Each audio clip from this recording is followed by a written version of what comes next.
Going live. Let's see if YouTube updates it. Oh, I guess it still has the countdown. Oh, yeah. Let's see. It still has the countdown.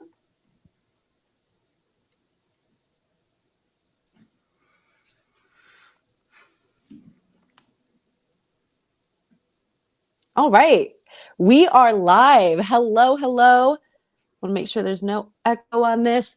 What is up, MMA fans? I am being joined by two of my favorite people that I get to see basically every month. I got Ben Davis over here. We have Maddie Levine, and they're going to be breaking down the X's and O's of the most important fights on this card. We're going to talk about if this pay-per-view is really at the caliber of what a pay-per-view should be as well. But, a lot of people on MMA Twitter have had their opinions on that. But before we dive into all of that, I want to talk about the main event coming up because it was originally scheduled to be Amanda Nunes and a rematch against Julianna Peña. The broken rib happened. So now we're here and Irene is stepping up, potentially could be the third Mexican-born champion for the UFC, and on top of Yair Rodriguez being the interim. So what are your guys' thoughts on this matchup going in? Is it a tougher test for Amanda Nunes taking on Irene Aldana? Maddie, we'll start with you. Excellent. So, well, first of all, thank you for having me. What a legend you are. This is fabulous. I think this is a much harder matchup for Amanda. I think Julianna Peña, very talented individual, but when it comes to being a complete fighter, great striking, great ground game, I feel like Aldana really checks all the boxes. And she's just been one of those fighters that is so consistent with her skills, and she always shows up. And she strikes me as a fighter that is not going to be scared of that first 30 seconds where Nunes is notoriously strong and coming out swinging a lot. So I don't see her being afraid of that moment. And then you, of course, have her teammate, Alexa Grasso, who just had that incredible upset of the year against Valentina. So I feel like, you got that rub going on, and she probably feels just as invincible. So I think this is going to be a harder test for Amanda Nunes. Ben, what are your thoughts? I got to completely agree. I think that the thing with Julianna Peña is, well, she does present a really well-rounded submission game, and the grappling threat is always there. She kind of lacks the ability to go toe-to-toe on the feet, which is where Aldana really exceeds. I mean, she's got a fantastic striking base, and has used that against many opponents, notably, of course, knocking out the, at the time, undefeated 10-0 Ketlen Vieira, right? So I think that she's going to pose a lot of problems on the hands. I think she's going to pose just as many problems on the ground, and this is a tough test for an aging Amanda Nunes. I think that we have to really contextualize that this girl's getting up in ages. You know what I mean? She's having more opportunities outside of the UFC business-wise, and her personal life is taking on some more children, right? So there are just a lot of things that are taking her attention away. And I don't know. I think the biggest narrative here is obviously potentially bringing a fourth belt back to Mexico. It's been a crazy year for that country, and Aldana primed to make it an even more legendary one. Yes, and it's very exciting that this is a main event. Amanda Nunes, this is going to be her 12th title fight, so there is a lot at question.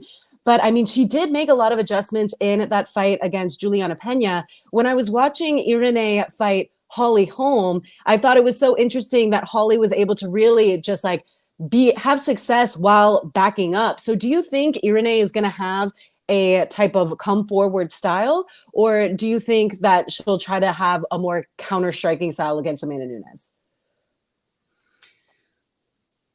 It depends on which Nunes, you know what I mean? Because Amanda has shown at times that she'll come forward, and then at times where she'll play kind of the counter striking on the back foot. I think that's a perfect point, Ben, because when you look at boxing, right? Holly Holm was a boxer, and she has that incredible footwork. So to be able to move like that was, certainly to her favor. And then we see Nunes do something similar with the timing. But I don't see Aldana being afraid to continue to move forward. Maybe she'll find a lesson learned in previous fights where it was like, oh, it didn't really work there. But I think Amanda and Holly are just two totally different beasts. So I think she's going to tackle these beasts differently. Now, talking about tackling, I think that Nunes' approach is probably going to be more grappling oriented. I mean, 6 takedowns against Peña last time out, 6 against Felicia Spencer, 8 against Jermaine Durandamy. Like, Amanda has shown that when she's uncomfortable on the feet, she's more than happy to engage with the grappling. And kind of looking at the stats for Aldana, I mean, Chasson took her down 3 times. Holly Holm took her down 5 times. If Holly Holm can get 5 takedowns on you, guess what? Amanda Nunes is likely to be able to ground you as well. So I think that's kind of what we're going to see is if Aldana does hit the canvas, what is she going to be able to do from that bottom position, which, you know, she's shown that she's got a good ability down there. Yeah, I definitely am excited to see where that fight goes. And when it was originally scheduled for Julianna to have this rematch, are you guys a fan of like the immediate rematches that have been going on? Are you more of like, oh, I'd rather see it get mixed up a little bit? I like the mix up, especially with this rematch. It really, I don't know. I wasn't crazy about it. I understand why they're doing it. And I understand why Julianna certainly wants it. But then I also understand why Amanda didn't want it at all. You know, like I think Amanda completely dominated their second meeting with each other and really proved why she was the champion in the first place. And that's not to take away Peña's amazing performance the first time they met. But I don't know. I'm just not crazy about rubber matches, especially when you have a division that is so busy already. Like give this chance to someone else. It's interesting because I think it's just case by case. It depends. Like there's some trilogies that I'm more interested in, some that I'm not in. You know, with Adesanya and Pereira, I'd love a third fight between them. I think that makes so much sense to run that trilogy at 185.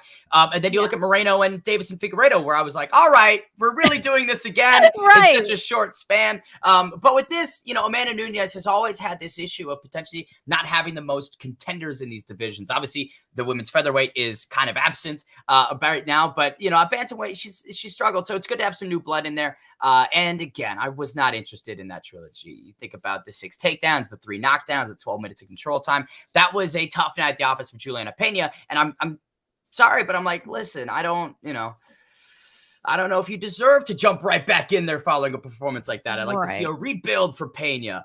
So this is, I think, is the best for all party situation. Did the story ever come out of what happened in her with the broken rib? Like, did they ever specify, like, was it sparring? Training. Yeah, I think it just happened in training. So casual, just like a freaking broken rib like that. That sounds so painful. I cannot wait to get your guys' picks for this main event. But before we dive into that, let's get into the fight that maybe the majority of people are most excited for. It's Oliveira's first fight back, and it's going to be against the more than deserving Beneil Dariush. And when you look at this matchup, what is the biggest strength of Beneil Dariush going in, who's the favorite? And I was kind of surprised that he was the favorite, but really looking into it more, I kind of understand it. What is Beneil's biggest strength headed into this fight, Ben? You know, I think it's the toughness. Beneil Dariush is a really durable guy. You look at the 2 times that he's been knocked out in recent memory, and they were kind of those flash upsets, you know, him walking into the Hernandez punch and then eating that Barboza knee on a takedown entry. So I think that the fact that he can take so much and give so much is one of the biggest strengths that Beneil has. And I would say underrated power. You know, we think about the Scott Holtzman spinning back fist knockout, the Drakkar close finish, obviously, you know, the Mateusz Gamrot situation where he just knocked him down, and that knockdown, the loudest knockdown I have ever heard. So I think those 2 traits of durability and unbelievable strength are going to carry Beneil Dariush here in this match. I love everything you just said. I'm super excited for this fight. I'm a big fan of both of them, but I'm a very big fan of Dariush just for what he's done in the past couple of years. This dude has been on an absolute tear. And I think over the years, what we've seen is that Oliveira doesn't like to be on his back foot. He likes to have room to do what he wants to get done. He likes to be fancy. He likes those long combinations. And then he likes, you know, we'll take you to the ground if needed. But I feel like Dariush is going to be that person that is going to constantly have that forward pressure, making it difficult for Olive to get anything done. And like Ben said, I think people really need to respect the fact that this dude has crazy power and intelligent IQ. So he's going to be choosing the correct strikes at the correct time. So I think this is going to be very interesting. Yes. And it's, you feel like Beneil is so deserving of that title shot. But I know in the lineup for July 29th, we have Justin Gaethje versus Dustin Poirier, the rematch. We're obviously going to see fireworks there and could potentially have someone calling out for the title. So what do you think is going to happen with the lightweight division coming after this fight and then looking towards July 29th? Do you think the July 29th fighters are going to be a bigger chance of getting that title shot, or do you think Beneil Dariush is pretty locked in? I feel like he should be locked in. I think it's about damn time we give him that shot. Like the dude's on an 8-fight winning streak. I mean, he is kind of already mentally prepared to face the champion. He wanted that already. And I think if he proves that he can get the job done this weekend, it's going to be really hard for Dana to turn around and say, yeah, I don't know if this is your time. Like, what could he possibly say where it would be like, no, we're going to go with, these guys instead. I think this will lock in, his title contention for sure. Honestly, for both of them, I feel like this could very well be the title eliminator. Again, Beneil Dariush was slated to face Islam February 26th of 2022. So that matchup was supposed to happen at one point in time. And like you just mentioned, Maddie, he's kind of undeniable, especially with a win over a former champion. And if he gets a finish, even greater. But for Charles Oliveira, do Bronx, I mean, many consider that just to be a bad night at the office because he looked exceptional in his run before that, dispatching the top of the division. You think about Dustin Poirier, Justin Gaethje, Michael Chandler. They were all finished by Charles Oliveira. So let's say DuBronx gets out there and subs Benny Dariush in quick fashion. That would be hard to deny him again. Maybe a rematch because everybody has a tough night. Maybe he didn't show up. That happens. But I don't know. I think that when you really look at Justin Gaethje and Justin Poirier, there's not a lot of equity for a title shot because they've both been stopped by a stylistic comparison in Khabib Nurmagomedov to the champion, and they've both been stopped by Charles Oliveira. So I'm like, it's a fun matchup. It's a violent weight title fight, but I don't believe that Dustin Poirier or Justin Gaethje are going to have much of an argument for a title shot following their July performance. In my opinion, this is the one. Whoever wins here is going to go on to win, or not win, but fight for the belt. Boom. And Agreed. Ben, I feel like you have a very good understanding of some of the betting that goes on. Do you kind of understand the reasoning why Benny is the favorite going into this one? I think it largely is just reflective of both of their last fights. I mean, the performance against Mateusz Gamrot was so exceptional. Gamrot was 21-0, I think, coming into that. And Dariush defended all of the takedowns, dominated the striking, just completely pitched a shutout. And Charles Oliveira coming off of a really tough night. I mean, that was a bad performance. He was outstruck, he was outgrappled, and quickly tapped once he found himself in that arm triangle submission following the knockdown. So I think the betting line is like minus 150 Dariush, plus 120 Oliveira. So it's tight. It's not like, the gambling republic is really going one way or the other on this, but I think it's certainly a fair line, I suppose. And Maddie, do you view kind of the quick tappage, maybe hinting that he's kind of over this phase of his life, of over his fighting phase, and now he might just be fighting out his contract? Or do you think Charles Oliveira still has that fire in him to get back to the championship belt? Oh, yeah. I don't think the fire was ever out per se. He doesn't strike me as a guy that would just be fighting to fight. Like, he is extremely passionate about what he does. Granted, his last performance was, super disappointing, but I think it was a very gentle reminder that these fighters are human and they're not always going to show up, even at the most elite level. So yeah, I think he's very much still in it. Is his body physically? Now that's whole nother conversation. Like, how old is he? Is he starting to get towards the tail end? These are all very valid questions. But as far as him being passionate, I don't think that's ever going to go away. What about you, Ben? Do you think Charles is getting a little burnt out on the fight scene? No, of course not. What are you talking about? This guy's been born and bred in combat sports. I mean, I think he entered the UFC at like 19 years old. He's only 33, funnily enough. I mean, he has about 41 professional fights, but he's still relatively young. Beneil Dariush is older than him at 34. And I think, again, my final thoughts on this co-main event is Charles Oliveira has passed the test of some of the hardest hitters of the division in Poirier, Gaethje, and Chandler. A lot of people love to talk about Beneil Dariush's power. I love to talk about it, but let's not pretend like Charles Oliveira gets KO'd by every single power punch he faces like Curtis Blaydes does. It's a different fighter. You know what I mean? He is able to beat them a lot more than they're able to beat him. So I don't know. I feel as Oliveira being the underdog, being a bit more undervalued, this is the time for Duke Bronx to remind everybody that, hey, I might be in this game for a while, but I'm still here and my time's not done yet. A very exciting match that we have in the co-main event. And of course, we have a few sleeper fights that we can point out. Maybe people aren't paying attention to these fighters on the card. Ben, I want to start with your fight. Who is the fight that you feel like fans might be sleeping on? It's got to be that featured prelim. I mean, Nasruddin Imavov defending, or not defending rather, but keeping his top 15 spot against Chris Curtis, who's right there at the bottom of it. There's so much story between these two. Nasruddin losing to Sean Strickland being Chris Curtis's main sparring partner, training partner, and best friend. I love that little rivalry there that you introduce it. And Curtis kind of coming off of a disappointing performance against Kelvin Gastelum. He was very upset following it. There was that headbutt that he feels was more controversial than decisive about that decision. So he's got an opportunity to prove it against another top 15 opponent and a guy that just fought his best friend. So they know the game plan. They know how to beat this guy. We'll see if Chris Curtis can implement it or if Imavov can maybe get some revenge for that main event earlier this year. I love that. I love your energy. And so does this guy, BKJ, a diehard Ben fan. Maddie, what about you? What's your sleeper fight?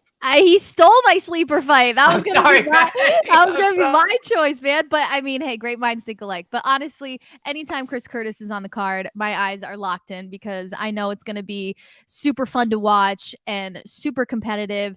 You know, Alex, we got a chance to see that Chris Curtis fight live. Quick flex. That was pretty cool. Both our first UFC fights in person. That's what I'm saying. So, you know, he's the type of fighter that brings the energy, brings the excitement. And like Ben said, there is that storyline behind them where the fans can get behind it.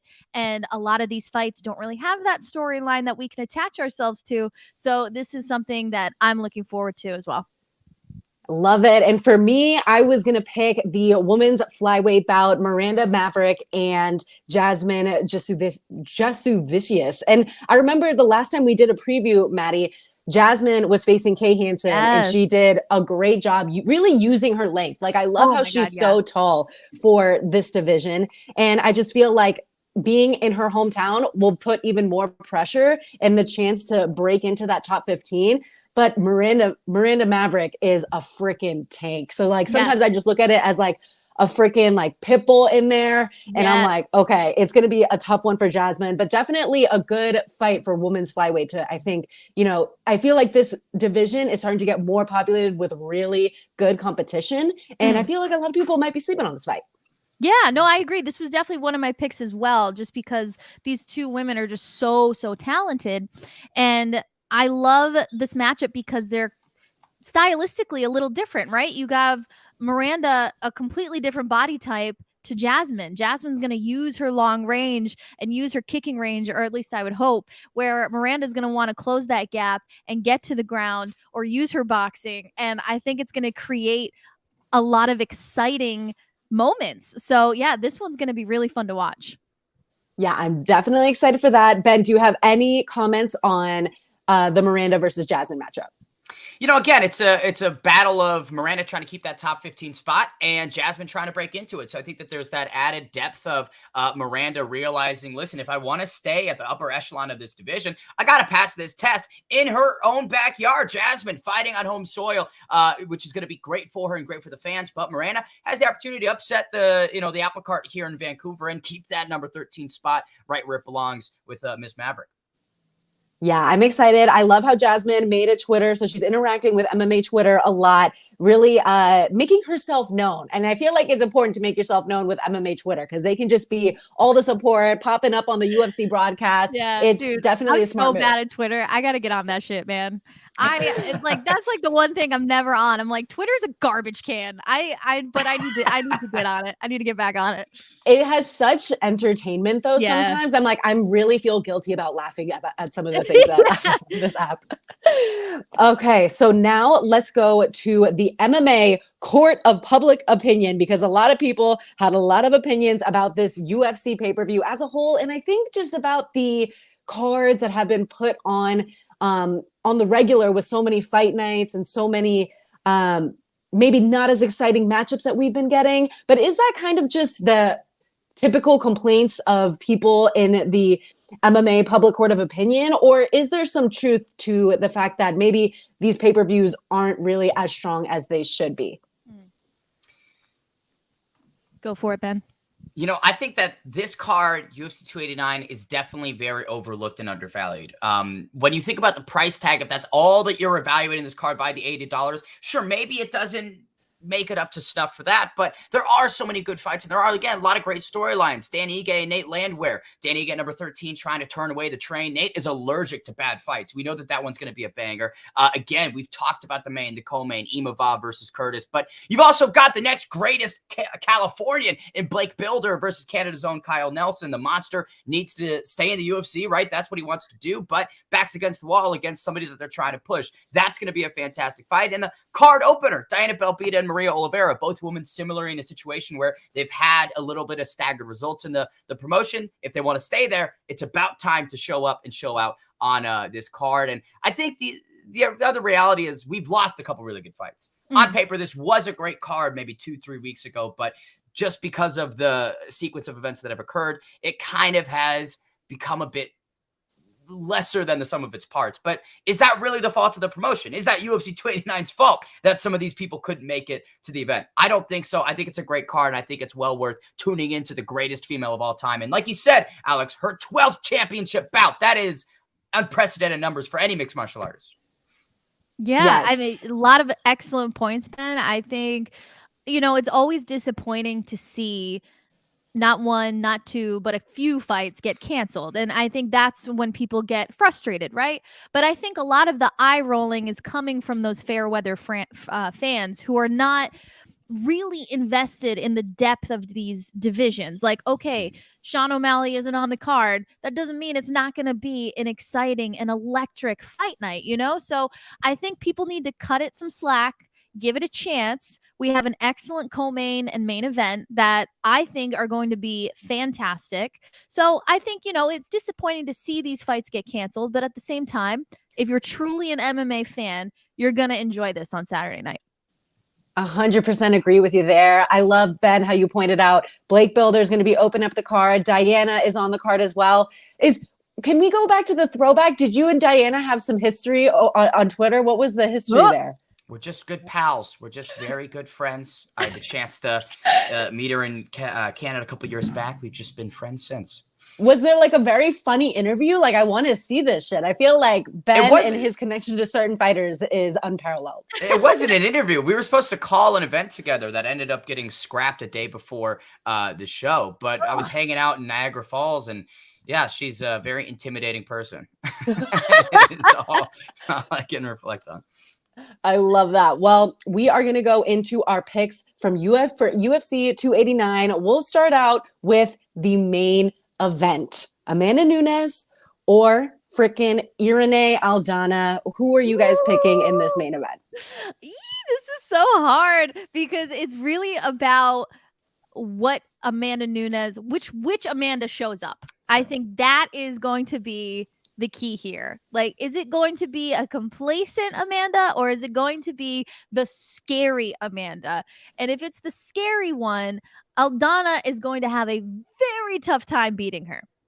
With that being said, I think in the midst of what's going on in Amanda's life, in Aldana's rub with her team and Alexa Grasso and how dedicated she is, I'm going with Aldana.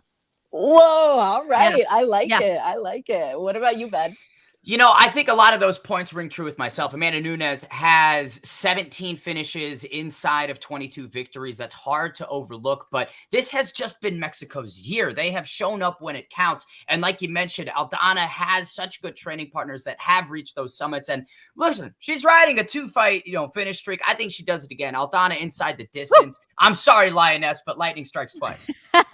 Wow. I guess we're going to go 3-0 for Aldana. I got to root for my fellow Mexican going in there. I remember I said with reluctance that Alexa Grasso would win. And I feel like I just kind of do this manifesting thing where I'm like, Alexa Grasso's going to win. I like it. And it worked. So, Vamos. I mean, I'm going with Irene Aldana.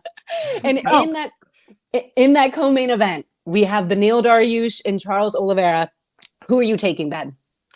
I really like the fact that before that Islam Makhachev fight, Charles Oliveira passed the test of those three aforementioned lightweights in Poirier, Gaethje, and Chandler. They hit hard. They're very sophisticated strikers, and they're well-rounded, just as well-rounded as Beneil Dariush is. So I think that if Charles Oliveira can just turn back the clock a little bit, he's got all the tools necessary to find a victory here in Vancouver and get back on track for a potential rematch with Islam Makhachev down the line this year. Maddie? I am going to go with Dariush. I'm a big Dariush fan, and I've just loved what he's done for his past couple of performances. He's incredibly talented on the feet. I think his fight IQ is totally in tune. You know, you mentioned before, like, is Charles truly focused? I think he is, but I think the holes are becoming more clear to the people in the division. And that's not to take away his incredible performances that he has had, but I think Dariush has the formula to figure him out on Saturday night. I 100% agree with you that there has been a blueprint for Charles Oliveira, especially in that last bout against Islam. I am going to have to take Charles just because we're going to get underdog money. And I feel like it could really be either. So I'm going to go with the underdog on this one, Charles Oliveira in the co-main event. And just quickly on the ones that we chose as sleeper fights, Miranda Maverick versus Jasmine. Maddie, who's your pick there? You know, this one's a tough one, but I'm going to go with Jasmine. I think Jasmine is super fired up. She's going to have the Canadians behind her. And I think she, again, is just going to be able to use that range to her advantage. Miranda is a dog. I mean, she's going to come out swinging. She's going to make it uncomfortable for Jasmine. But I just see Jasmine striking and control. She does really good job of not going to the canvas unless she wants to. So I'm going to go with Jasmine. Ben? You know, I really like Maverick's experience inside the UFC. This is her 7th fight, and her 2 losses were to Erin Blanchfield, who's seemingly the next best thing, and a split decision to Macy Barber that a lot of people didn't really think should have gone Barber's way. So I feel she's just faced better competition. She's got some better wins, and I think there's going to be an upset in Vancouver for the hometown girl and Jasmine Jasudavicius. I feel like Maverick's going to keep that top spot in the top 15. Interesting. Yeah, I'm going to have to agree with you, Ben, there. I think Miranda gets like a TKO win. Like, I think she's hungry to get a finish just because she's had some decision wins now.